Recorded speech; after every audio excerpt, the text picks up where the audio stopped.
Hello friends, तो कैसे हैं आप सब। मैं उम्मीद करती हूँ आप सब अच्छे होंगे और आप सबकी प्रिपरेशन अच्छे से चल ही रही होगी। तो जैसा कि आप सब जानते ही हैं कि आपके एग्जाम के लिए हम प्रीवियस ईयर क्वेश्चन डिस्कस कर रहे थे जनरल अवेयरनेस के। उसी सीरीज को कंटिन्यू करते हुए आज की क्लास में भी हम जनरल अवेयरनेस के प्रीवियस ईयर क्वेश्चंस पर डिस्कशन करेंगे। तो आई होप आप इस क्लास को एंड तक देखेंगे। तो बिना टाइम वेस्ट किए हुए आज की क्लास को स्टार्ट करते हैं। क्लास स्टार्ट करने से पहले अगर आप चैनल पर नए हैं और अभी तक भी सब्सक्राइब नहीं किया है तो फॉर योर क्लासेस चैनल को जरूर सब्सक्राइब कर लीजिएगा और वीडियो को लाइक करना मत भूलिएगा। तो स्टार्ट करते हैं।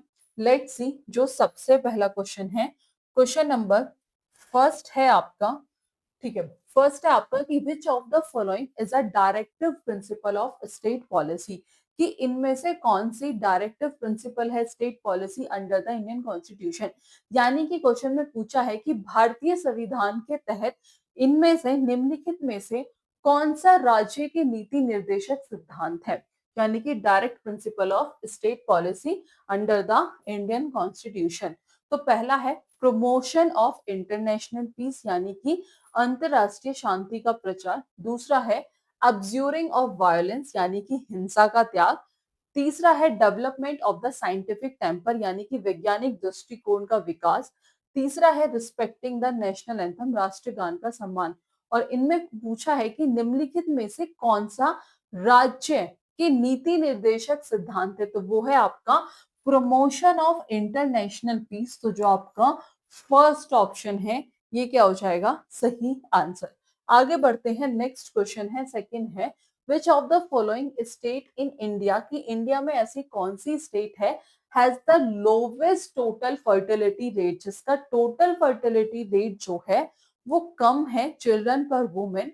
किसके according, national family health survey 2019 to 21 के अकॉर्डिंग। ईयर भी आपको ध्यान रखना है, पूछा कौन से ईयर का है, तो ये पूछा है 2019 टू 21 का। क्या पूछा है कि इंडिया में ऐसी कौन सी स्टेट है जिसका टोटल फर्टिलिटी रेट जो है वो कम है, लोवेस्ट है टोटल फर्टिलिटी रेट। तो टोटल फर्टिलिटी रेट जो है 2019 और 21 में जो लोवेस्ट था वो किसका था, वो था सिक्किम का। किसका था, सिक्किम का। तो वेस्ट बंगाल गलत है, गोवा गलत है, केरला गलत है। तो जो ए ऑप्शन है सिक्किम, ये क्या हो जाएगा आपका सही आंसर। ठीक है, तो जो आपका फर्स्ट ऑप्शन है that is the correct answer. Let's see total fertility rate, ये आपको पता होना चाहिए, यहाँ से क्वेश्चंस भी हर साल रिपीटेड होता है।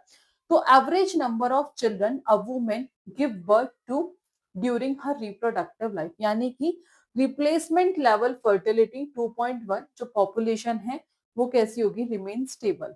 तो जो टीएफआर है बेसिकली यूज करते हैं पॉपुलेशन ग्रोथ को मेजर करने के लिए, डेमोग्राफिक चेंज को मेजर करने के लिए और डेवलपमेंट के लेवल को मेजर करने के लिए टीएफआर यानी कि टोटल फर्टिलिटी रेट को यूज करते हैं। तो टीएफआर जो है वो यूज होता है इन सबको मेजर करने के लिए। अभी बताया किस किस को, पॉपुलेशन ग्रोथ को, डेमोग्राफिक चेंज को और डेवलपमेंटल लेवल को। आफ्टर दैट अगर लोअर टीएफआर है, ठीक है, यानी कि टोटल फर्टिलिटी रेट जो है वो लोअर है, तो उस केस में जो एजुकेशन होगी वो बेटर होगा, हेल्थ केयर अच्छा होगा, ठीक है, women empowerment, after that economic development भी होगा। अब बात करते हैं एनएफएचएस, ये आप ध्यान रखिएगा, ये क्या होता है, नेशनल फैमिली हेल्थ सर्वे। ठीक है, नेशनल फैमिली हेल्थ सर्वे। तो ये एक लार्ज स्केल सर्वे है जो किस पर किया जाता है, हेल्थ पर, फैमिली वेलफेयर पर, न्यूट्रिशन पर, फर्टिलिटी एंड मोर्टेलिटी, इन सब पर ये किया जाता है। किसके द्वारा कंडक्ट होता है, तो ये कंडक्ट होता है, ये आपको पता होना चाहिए, ministry of health and family welfare द्वारा जो है ये कंडक्ट होता है। किसके द्वारा कंडक्ट होता है, तो ministry of health and family welfare द्वारा जो है ये कंडक्ट होता है। अब बात करते हैं आईआईपीएस, ये क्या होता है, कि international institute for population science. ये भी ध्यान रखिएगा, that is a international institute for population science, और ये क्या है, that is the nodal agency. तो ये क्या प्रोवाइड करती है, ये क्रूशियल डेटा प्रोवाइड करती है for policy making and population studies. ठीक है, आफ्टर दैट बात करते हैं इंपॉर्टेंस ऑफ लो टीएफआर, क्या क्या इंपॉर्टेंस है। तो अभी भी आपको बताया था कि ये हेल्प करता है पॉपुलेशन को स्टेबलाइज करने में, ये प्रेशर को रिड्यूस कर देता है on resources, environment, public service etcetera. Lower dependency ratio होता है, इकोनॉमिक प्रोडक्टिविटी जो है वो बढ़ती है। इसमें जो है एजुकेशन लेवल्स भी जो है हायर होते हैं, अच्छे होते हैं, बेटर हेल्थ केयर होता है एंड वुमेन एम्पावरमेंट, यानी कि यहाँ पर एजुकेशन भी जो है वो अच्छी होती है।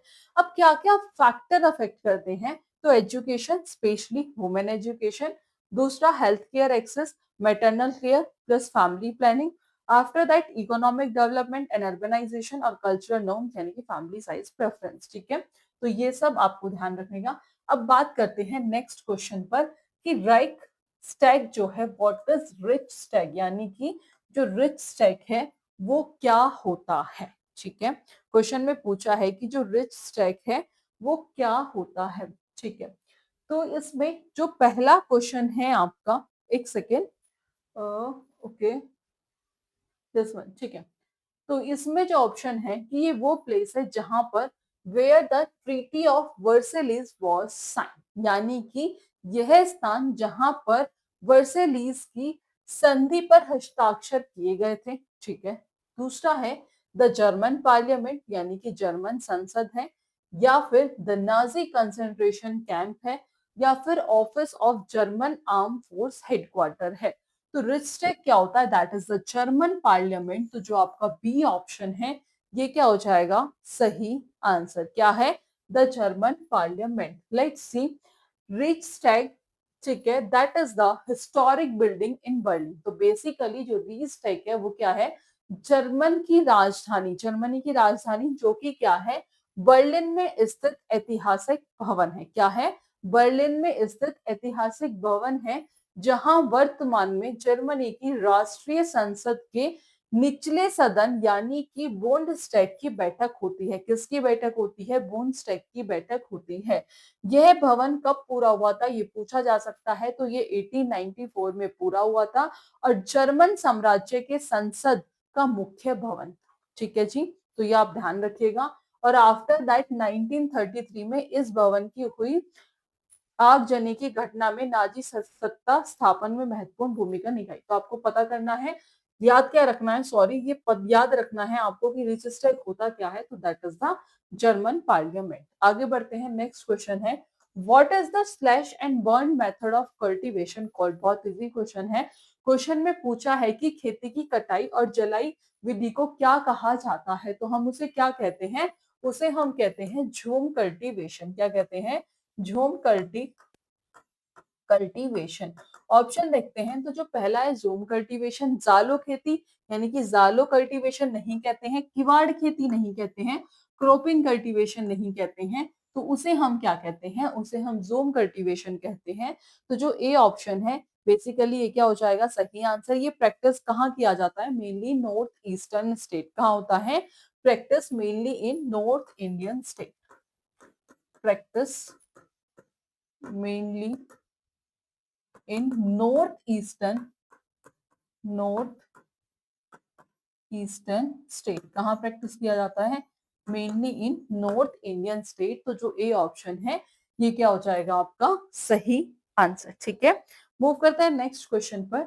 ओके, क्वेश्चन नेक्स्ट है कि consider the following statement regarding the Bharat Ratna and identify the incorrect statement. कि भारत रत्न अवार्ड के अकॉर्डिंग कुछ स्टेटमेंट गिवन है, ये भी इंपॉर्टेंट है, इस टॉपिक से भी आपका हर साल क्वेश्चंस पूछा गया है। और क्वेश्चन में पूछा है कि कौन सा इनकरेक्ट स्टेटमेंट है, तो इसके लिए आपको उसकी जो भारत रत्न अवार्ड की जो इंफॉर्मेशन होना वो बहुत ज्यादा क्या है, जरूरी है। क्योंकि क्वेश्चंस में स्टेटमेंट में पूछा है और पूछ लिया कि कौन सी गलत है, तो हमें ये भी पता होना चाहिए कि सही कौन सी है।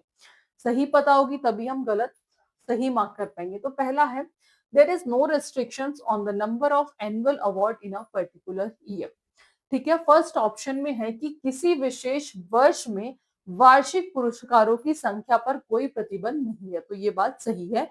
तो ये तो है ट्रू, कोई रेस्ट्रिक्शन नहीं होता और किसके ऊपर, on the number of annual awards in a particular year, तो ये सही है। दूसरा है the recommendation for the award. जो रिकमेंडेशन होता है अवार्ड का वो किसके द्वारा होता है, ये प्राइम मिनिस्टर के द्वारा होता है खुद से, टू द प्रेसिडेंट। ठीक है जी, यानी कि जो पुरस्कारों की अनुशंसा प्रधानमंत्री द्वारा सवै राष्ट्रपति को की जाती है। ठीक है, किसके द्वारा? प्राइम मिनिस्टर के द्वारा। किसे की जाती है? प्रेसिडेंट को। तो ये भी सही है। ठीक है, ठीक है। अब पूछा कौन सा गलत है, तो ये तो आंसर है ही नहीं। The award does not carry any monetary credit, यानी कि पुरस्कार के साथ कोई मौद्रिक अनुदान नहीं दिया जाता है, तो ये हो गया गलत। तो ये है आपका फॉल्स। एक बार लास्ट ऑप्शन भी देख लेते हैं। On conferment of the award the recipient receive a सनन, यानी कि सर्टिफिकेट, किसके द्वारा साइन होते हैं? वो प्रेसिडेंट एंड मेडेलियन के द्वारा साइन होते हैं। तो ये जो है ये भी सही है। ठीक है, पुरस्कार प्रदान किए जाने पर प्राप्तकर्ता को राष्ट्रपति द्वारा यानी कि साइन एक सनद, प्रमाण पत्र, सर्टिफिकेट और एक क्या मिलता है? पदक मिलता है। तो ये भी जो है क्या है? सही है। तो जो पूछा है कौन सी इनकरेक्ट है, तो जो सी ऑप्शन है ये क्या हो जाएगा? सही आंसर। ठीक है, तो इसमें क्या क्या मिलता है? On conferment of the award recipient एक सर्टिफिकेट मिलता है, जो किसके द्वारा साइन होता है? प्रेसिडेंट के द्वारा एंड मेडेलियन के द्वारा। ठीक है, नेक्स्ट क्वेश्चन देखते हैं। क्वेश्चन नंबर आपका नेक्स्ट है कि which state won the Indian Olympic association, इनमें से कौन सी स्टेट ऐसी है जिन्होंने कौन सी स्टेट ऐसी है जिन्होंने Indian Olympic association best state trophy in the national games जो गुजरात में हुए थे 2022 में, यानी कि 2022 में गुजरात में आयोजित राष्ट्रीय खेलों में भारतीय ओलंपिक संघ का सर्वश्रेष्ठ राज्य ट्रॉफी किस राज्य ने जीता था? तो कर्नाटका ने जीता था, उत्तर प्रदेश ने जीता था, हरियाणा ने जीता था या फिर महाराष्ट्र ने जीता था। तो किसने जीता था? ये जीता था हरियाणा ने। ये क्वेश्चन रिपीटेड है, तो जो सी ऑप्शन है that is the correct answer. Next question है कि which book title was awarded the साहित्य अकेडमी बाल साहित्य पुरस्कार 2022 इन संस्कृत। ठीक है, इस तरीके के क्वेश्चंस बार बार रिपीटेड है। ठीक है, तो ये क्वेश्चन आपका होमवर्क में है, इसका आंसर आप हमें कमेंट बॉक्स में बताएंगे, क्योंकि इस तरीके के जो क्वेश्चंस हैं वो आपके बार बार जो हैं वो रिपीटेड है। ठीक है, नेक्स्ट क्वेश्चन है कंसीडर द फॉलोइंग स्टेटमेंट। ये कुछ स्टेटमेंट गिवन है किसके रिगार्डिंग? किसान रेल स्कीम के रिगार्डिंग। आपको आइडेंटिफाई करना है कि इनमें से कौन सी ऐसी है जो स्टेटमेंट क्या है? गलत है, यानी कि इनकरेक्ट स्टेटमेंट है। ठीक है, तो लेट्स सी। पहला है the first Kisan rail was flagged off from Sangola, यानी कि महाराष्ट्र, टू शालीमार वेस्ट बंगाल, यानी कि जो पहली किसान रेल संगोला जो कहाँ है? महाराष्ट्र में, शालीमार पश्चिम बंगाल के लिए रवाना की गई थी। तो ये जो स्टेटमेंट है ये सही है कि जो पहली किसान रेल है वो कहाँ के लिए रवाना हुई थी? यानी कि संगोला जो महाराष्ट्र में है से शालीमार पश्चिम बंगाल के लिए क्या हुई थी? चली थी, रवाना हुई थी। तो ये तो सही है। दूसरा है these trains are multi commodity multi consignees service, यानी कि ये जो ट्रेन है ये बहुवस्तु बहुप्रेषक प्राप्त करता सेवाएं हैं। तो ये भी जो है ये सही है। ठीक है, नेक्स्ट है दीज ट्रेन आर यूज, ये जो ट्रेन है इनका यूज कहाँ किया जाता है? तो बेसिकली इन ट्रेनों का जो उपयोग है वो किस लिए किया जाता है? ट्रांसपोर्टेशन ऑफ पेरिशेबल एग्रीकल्चर, यानी कि नाशवन कृषि बागवानी उत्पादों के परिवहन के लिए किया जाता है। तो ये भी सही है बच्चा। लास्ट ऑप्शन ये क्या हो जाएगा? गलत, लेकिन देखते हैं। The route for Kisan rails किसके थ्रू डिसाइडेड होता है? On demand receive from farmers and other stakeholders, यानी कि किसान रेलों के मार्ग किसानों और अन्य हितधारकों से प्राप्त मांग के आधार पर तय किया जाता है। तो ये क्या है? उनके द्वारा नहीं होता। तो ये हो गया फॉल्स। यही स्टेटमेंट क्या है? गलत है। तो जो डी ऑप्शन है that is the correct answer.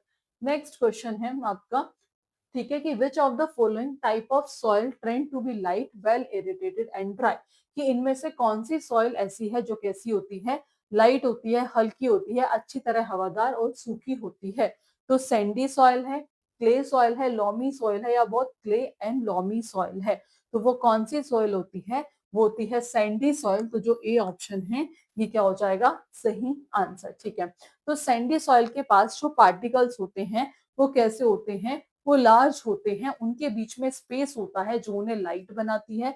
Loose बनाती है और वेल इरिटेटेड बनाती है। इनकी ड्रेनेज कैपेसिटी ज्यादा होती है, तो ये जल्दी से क्या हो जाते हैं, ड्राई हो जाते हैं आफ्टर रेन और इरिगेशन। तो ये इनके पास जो है बेसिकली मोटे कणों के कारण बेसिकली ये क्या करते हैं कि it does not retain moisture well due to coarse structure, यानी कि मोटे कणों के कारण जो है ये मॉइस्चर को रोक कर नहीं रख पाते। ठीक है, आफ्टर दैट ये कहाँ पाए जाते हैं, तो ये एरिड और सेमी एरिड रीजन में पाए जाते हैं। किस लिए सुटेबल होते हैं, तो ये प्लांट के लिए सुटेबल होते हैं जिन्हें किसकी जरूरत होती है, नीडिंग गुड ड्रेनेज की, जैसे कैक्टाई यानी कि अच्छी जल निकासो चाहने वाले पौधे जैसे कैक्टस के लिए ये उपयुक्त है। ठीक है, after that clay soil question पूछा जा सकता है। तो ये बहुत फाइन पार्टिकल से मिलके बनी हुई होती है जो उसे डेंस और हैवी बनाती है। कैसे पार्टिकल से, फाइन पार्टिकल से जो उसे डेंस और हैवी बनाती है। इनका जो ड्रेनेज होता है वो पुअर होता है, लीडिंग टू वाटर लॉगिंग।